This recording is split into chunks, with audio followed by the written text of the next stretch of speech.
So I'm going to start with the quick select tool, magic wand. It kind of doesn't matter. I'm holding the shift key down, and I'm just real quickly selecting. I often take my hands off the computer for a second and then start selecting again. I don't do it all at one time because sometimes you'll over-select. Okay? Take your hands off the steering wheel, put them back on. I just like doing that. By the way, during this course, I'm not going to worry at all about her and masking out her. It's not what we're looking at, so if that's crap, don't worry about it. All right.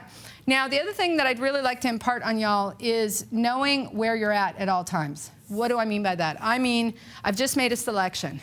What have I selected? Have I selected her, or have I selected the background? And I find folks get confused. Oh, they're looking around and they get confused and they don't know where you're at. Take your hands off the steering wheel, take a look. Where are the marching ants? I'm on the background. So I'm going to start the mask. There's two different ways. Well, take that back. There's many different ways to do the same thing in Photoshop. It's the beauty of it. If your brain works one way or the other. So however you like to do this, it's up to you. I can just click on the Add a Mask icon. Bada bing. Oh, it's not the hair. It's the opposite. We don't panic. We just Command I and invert it. Or if you don't like to do that, let me go back here in history for just a second.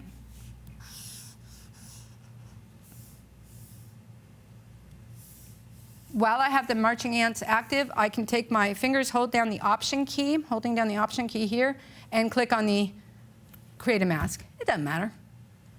However you want to get there is how you get there. Now, again, I apologize for my computer selecting everything it can see, but it's excited and having a good time. All right, I'm on the mask. Now, I could go to the Select a Mask function, which I think is fantastic in Photoshop, but I'm adding to the selection. The little controller tool here is on the Add button. If you hold the Option key, you can get the Subtract button. So I'm just going to do this. I hope you guys don't mind really quick, because I kind of want to get to the painting bit. Here's the other thing about masking, and a good friend of mine told me about this before, was that often people spend so much time trying to get the mask perfect. And I feel a better approach without spending hours and hours and trying to select every single hair, do a rougher mask where you cut more of the hair out and paint the hair back in. It's faster. And it's often more effective, because you can be chasing your tail for a really long time trying to get the perfect mask. Does that make sense? Cool, so I've done this. I'm not going to worry about her forehead. I'm going to fix that in 1 second, or the crown of her head. I'm just going to hit OK. All right, so I like to do this. I like to go Option click to click on my mask, and I can see, OK, it's not perfect.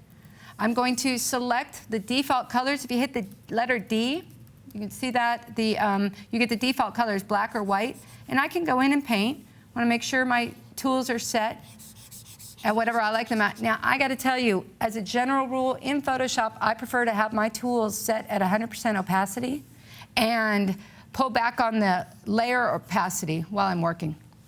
Just the way I like to work.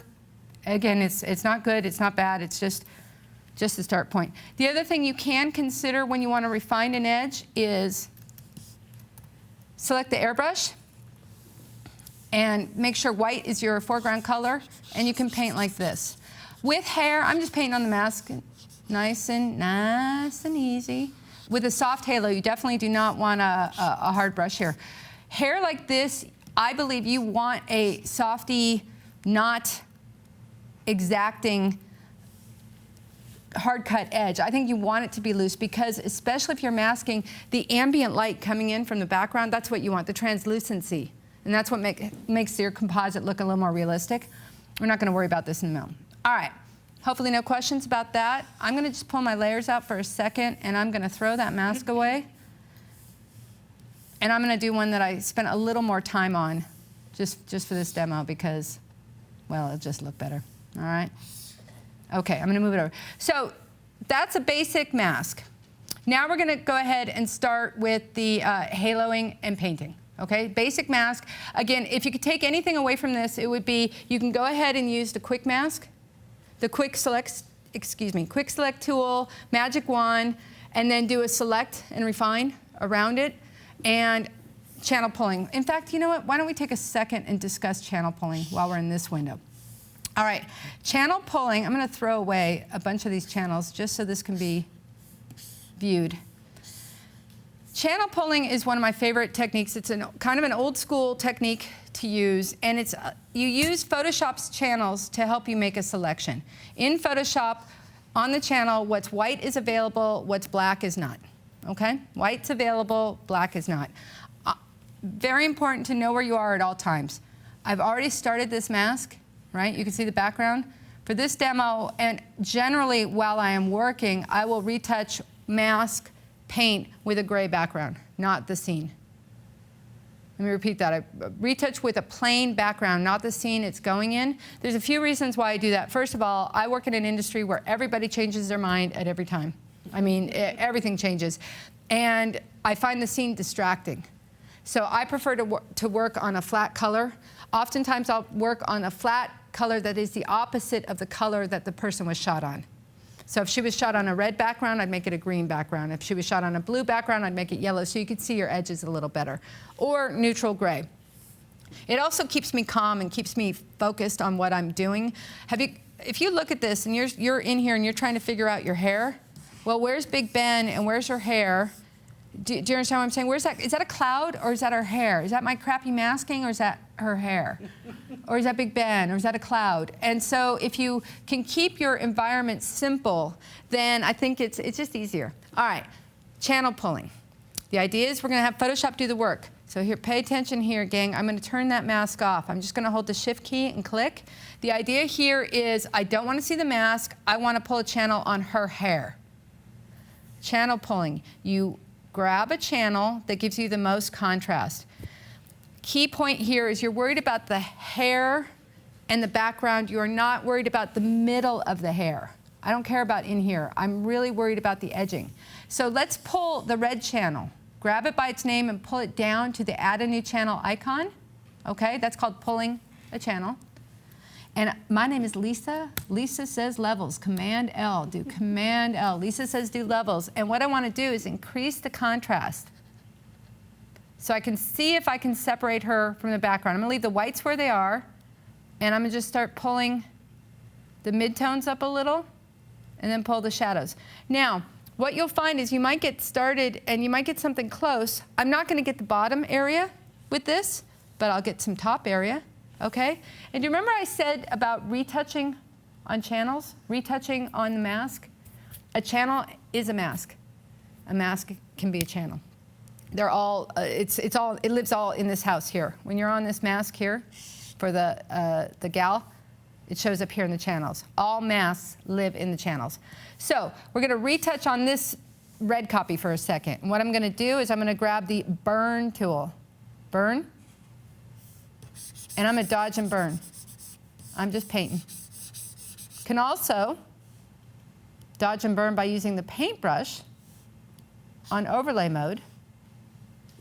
If you paint with black, make my brush a little bigger. I can also do a similar effect. It's a little, I find it to be a little harsher on 100% opacity, but if I make it 50% opacity, it's a little lighter. Hopefully you can see that on the screen. You may have to take my word for it and try it at home. And I'm just painting through. Make it 100%, what the heck. I'm using the numbers on the keyboard to increase my opacity. And as I said, we're not going to be concerned about her right now. So I'm just going to cut this out, fill it with black. Option delete fills with the foreground color. Command delete fills with the background color. Think of this, commanders in war, they're in the back, right? So command delete fills with the background color. That's no disparaging to our military service people, just commanders. All right, I'm going to paint a little in here. So let's say I wanted to get a little more of these hair highlights that maybe the select and refine missed. I now have a kind of a loosey-goosey selection here, kind of just highlights. If I load that, command click on that channel, command click on the channel, or under select, you can go load selection and navigate to it. Command click's better. Then I'm going to go back to the mask. This is where I'd like to stress, know where you are. Where am I? Okay, I want to fill it with white to reveal. Oh, I need to make sure I'm on my layer mask. Do you understand what I'm saying? I want it really clear where you are at all times. Before I was on a channel, now I'm on my layer mask, and not only am I my layer, do you see that little black box around your channel? That's the paint layer, that's the pixel layer. This is kind of a pro-level class. Maybe I should have mentioned this at the beginning. So I'm talking about commercial pro techniques here that we use for work. If you're a consumer retoucher, it's not that you can't use this. It just might be a little startling. So I'm on my mask. I'm going to fill with white. Remember those commanders? They're in the background. I'm going to Command Delete. And what that will do is it'll fatten up my mask. I'm going to undo that again and do it again here. Command Delete.